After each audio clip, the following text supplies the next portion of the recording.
Bonjour François Bayrou. Bonjour. Merci d'avoir accepté notre invitation. On va parler dans un instant de ce CNR, c'est un sigle qu'il va falloir apprivoiser. D'abord un mot du bouclier tarifaire, c'est une question d'argent également. Ça fait 1 an que le gouvernement a décidé de bloquer les prix du gaz, de limiter la hausse des prix de l'électricité. Il va être prolongé pour 2023, mais les contours restent à dessiner.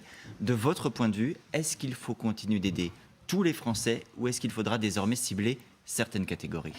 Vous voyez bien que c'est grâce à cette limitation des tarifs, et notamment des tarifs du carburant, que l'inflation en France est maintenue la plus basse de toute l'Europe. Alors ça coûte très cher, ça coûte 24 milliards si j'ai bien lu le chiffre. Et donc c'est un effort énorme qui est demandé. Je pense que cette limitation a été un bon choix du gouvernement. Et je pense qu'il est juste qu'on la maintienne. Alors est-ce qu'il faut, à la marge, aménager en ciblant des catégories les plus modestes, les classes moyennes, les travailleurs. C'est probablement plus difficile à faire qu'on ne peut le dire comme ça au détour d'une phrase. Techniquement, vous voulez dire. Je pense qu'il est que le choix de le rendre universel, ce bouquet tarifaire, a été un bon choix. Certaines collectivités locales demandent à en bénéficier également, parce que pour certaines municipalités, parfois pour certains équipements, on a vu le cas de piscines opérées par des opérateurs privés, qui ferment parce que l'énergie coûte trop cher et qu'on ne peut plus mener ni les politiques, ni maintenir les équipements comme avant. Pour une ville et une agglomération comme celle que je dirige, Pau et l'agglomération de Pau-Pyrénées, Pau-Béarn-Pyrénées, cette agglomération, les fluides nous coûtent cette année 3 millions de plus. Mais le mécanisme de l'inflation fait que aussi les rentrées fiscales suivront, puisque au fond, tout augmente. Et donc, ça va obliger à faire des efforts. Moi, je pense qu'on peut maîtriser sa dépense d'énergie sans changer fondamentalement les habitudes, simplement en faisant attention. Je prends souvent un exemple très bête. Vous allez en voiture d'un point A à un point B. Si vous décidez de lever un peu le pied, de changer de vitesse plus fréquemment pour suivre l'économie de la voiture, pour créer une conduite des habitudes de précaution. Vous dépensiez 7 litres avant, vous dépenserez 6 litres après. Vous irez du même point au même point à la même vitesse. Et ça vaut pour les collectivités. Je pense j'ai souvent observé qu'il y avait une possibilité d'économie de 10 à 15% sans changer fondamentalement ses habitudes. Et sans avoir une aide supplémentaire de l'État. Vous mettez 1 degré de moins en hiver dans les bureaux. Bon, ça va vous faire des économies. Et puis il y a sûrement des domaines à explorer qu'on n'a pas explorés en France, et au titre du plan, je m'exprimerai assez vite sur ce sujet. On en reparlera également des questions de projection dans quelques instants, parce que bien évidemment les perspectives sont très importantes. Tout ça, ça a un coût, vous l'avez rappelé, on parle de milliards, de dizaines de milliards en réalité. À votre place lundi, l'ancien Premier ministre Jean-Pierre Raffarin disait « Peu importe aujourd'hui, ce qui compte, c'est la cohésion du pays ». Est-ce que ça veut dire que l'équilibre des finances publiques, on le reporte à plus tard ? Non, l'équilibre des finances publiques doit être une préoccupation de chaque instant, mais on doit prendre en compte l'urgence. Quand on dit que la cohésion du pays, l'unité du pays, le fait que les conflits se détendent est absolument essentiel en période de crise, je pense que c'est vrai. Je vais vous dire ce que je crois. On est aujourd'hui en face d'une crise mondiale, pas d'une crise française. D'une crise mondiale qui va nous entraîner dans des difficultés qui, selon moi, vont être très lourdes. Vous l'avez dit, sans précédent. Pourquoi ? Parce que le train du monde était tiré par 3 locomotives principales, la Chine, les États-Unis et l'Europe avec l'Allemagne en particulier. À cause de la guerre en Ukraine, de l'agression de Moscou, de l'agression de la Russie sur l'Ukraine, une crise mondiale s'est déclenchée ou a été aggravée. La Chine est en panne, en difficulté. Les États-Unis ont une société qui est en explosion, comme vous le voyez tous les jours.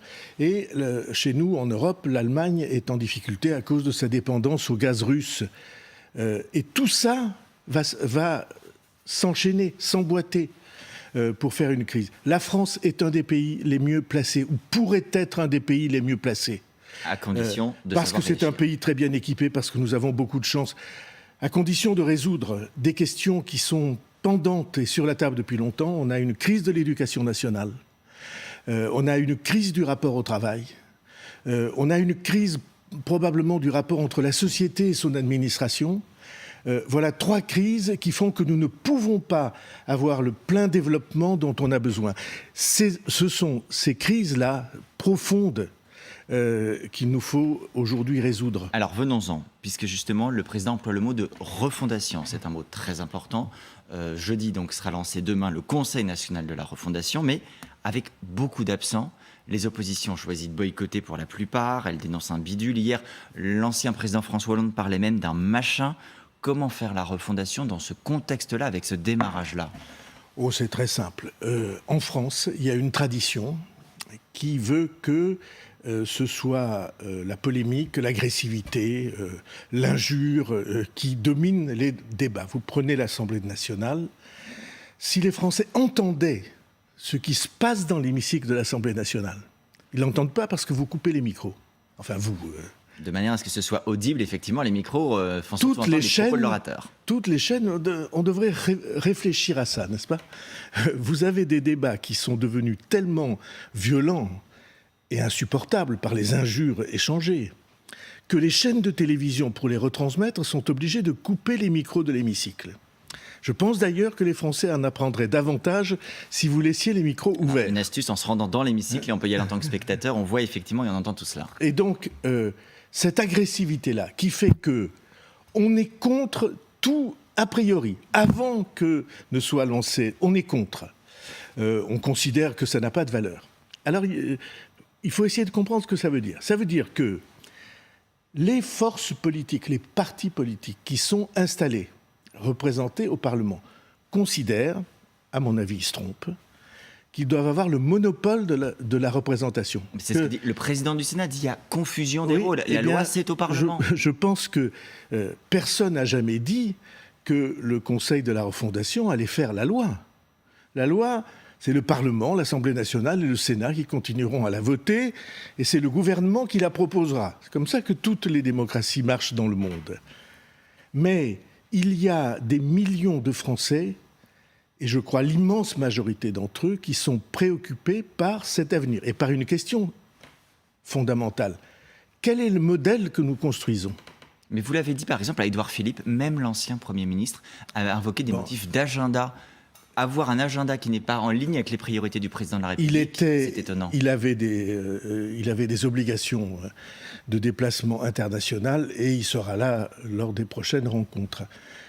Et il sera représenté dans celle-là. Mais vous voyez bien, l'idée qu'il faudrait que tout le travail de réflexion, de proposition sur l'avenir demeure entre les mains de la représentation officielle, institutionnelle, de ceux qui sont au Parlement, de ceux qui sont assis sur les bancs des deux hémicycles, c'est ne pas se rendre compte de la profondeur des questions que les Français, nos compatriotes, nos concitoyens se posent. Alors, nous avons pendant longtemps porté le modèle français, un modèle qui était proposé à l'Europe et au monde. Aujourd'hui, nous sommes peut-être le seul pays qui peut à nouveau proposer un modèle. Encore faut-il qu'on en parle. Alors sur le fond, on y vient dans un instant. J'ai encore une question juste de méthode et de forme. Je disais tout à l'heure, vous êtes en charge du Conseil national de la refondation. Nos camarades, nos confrères de l'opinion, il y a quelques jours, disaient que vous seriez secrétaire général. Juste pour que ce soit clair pour nos téléspectateurs, quel sera votre titre et votre rôle dans ce CNR ? Je ne me suis jamais intéressé au titre. Non, j'aurai cette responsabilité. Mais d'organiser les débats. Je voudrais ajouter une phrase à ce que nous avons dit avant. Les forces politiques officielles disent on ne viendra pas parce que pourquoi d'autres seraient-ils amenés à parler que nous-mêmes ? C'est nous qui devons parler. Mais en réalité, nous avons des centaines et des milliers de demandes de Français, d'organisations qui voudraient participer. Et je pense tout à fait nécessaire et légitime qu'ils aient droit. ils aient le droit d'accès à cette réflexion-là. Et quelle forme ça prendra? Est-ce que c'est le retour du grand débat, le retour de la Convention citoyenne? Est-ce qu'il y aura des citoyens associés? Vous dites certains demandent à participer, tirés au sort. Comment ça va se passer? À quoi ça va ressembler? On a du mal à si on m'écoute, mais je ne suis pas naturellement la seule à décider. Moi, je ne suis pas favorable au tirage au sort. Je pense que les citoyens ont le droit de participer à des événements de cet ordre où on va parler de leur avenir pendant longtemps. Vous disiez le grand débat. Le grand débat, c'était une rencontre qui durait des heures, dans lequel il y avait échange entre le président de la République et les citoyens. Beaucoup de prise de parole du président. Et les citoyens. Mais le lendemain, on était passé à autre chose.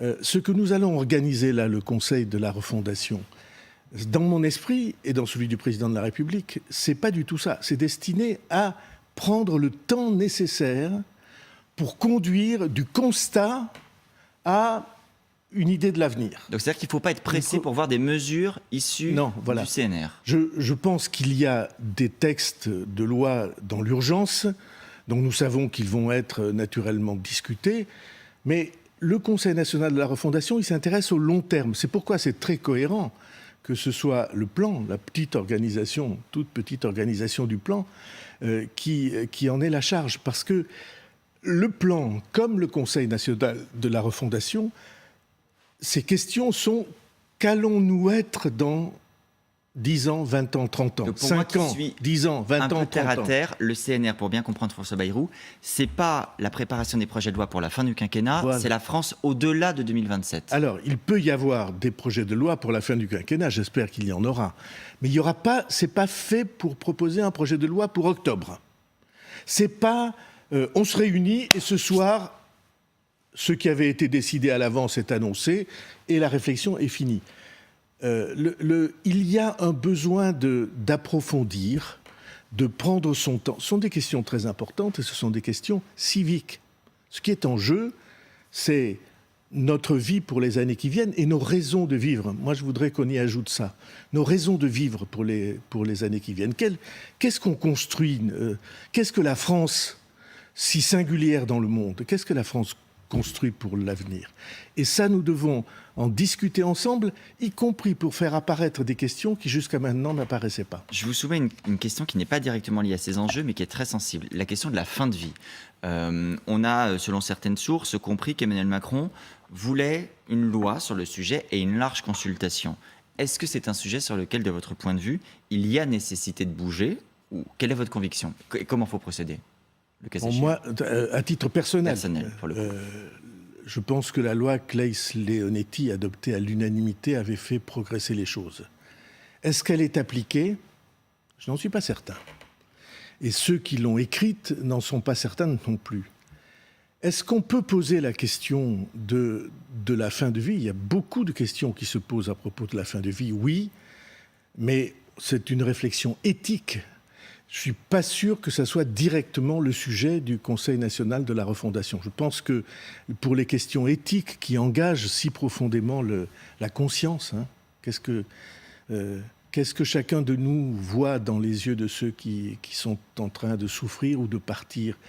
Qu'est-ce que ça engage de nous au plus profond, des convictions philosophiques, personnelles, religieuses parfois? Il n'y a pas forcément besoin de bouger, si je vous comprends bien. Il y a une loi, il faut peut-être l'appliquer. Je pense que beaucoup de gens pensent qu'il faut bouger, mais je trouve que la réflexion doit être approfondie sur la situation actuelle pour savoir si on pourrait la rendre encore plus humaine et si au fond elle est améliorable. Concernant Emmanuel Macron et la manière d'exercer son mandat, vous aviez vous-même, il y a quelques jours dans Le Point, ces propos. D'une part, le temps d'une 5e République impérieuse est fini. Et un petit peu plus loin, vous expliquez que le président serait davantage dans les objectifs de long terme. Est-ce que c'est un constat ou est-ce que c'est un souhait de votre part? Parce qu'on a toujours vu Emmanuel Macron très attentif aux choses du quotidien depuis 5 ans. Mais moi qui parle assez souvent avec lui, je peux vous dire qu'au travers des 5 dernières années, on est dans la 6e année, sa préoccupation la plus profonde a toujours été vers cet avenir de long terme. Qu'est-ce qui se passe en France? Qu'est-ce qui se passe dans une société comme la nôtre? qu'est-ce qui fermente dans les profondeurs? Qu'est-ce qu'au fond, les Français attendent qu'ils ne savent pas exprimer? Ça a toujours été son sujet. C'est pour ça qu'il a fait le grand débat, par exemple. Ça a toujours été une question lancinante pour lui. Cette question n'a pas pu s'exprimer dans le débat public. Peut-être il aurait dû la poser dans le débat public. Ça n'a pas pu s'exprimer. On a là l'occasion d'essayer.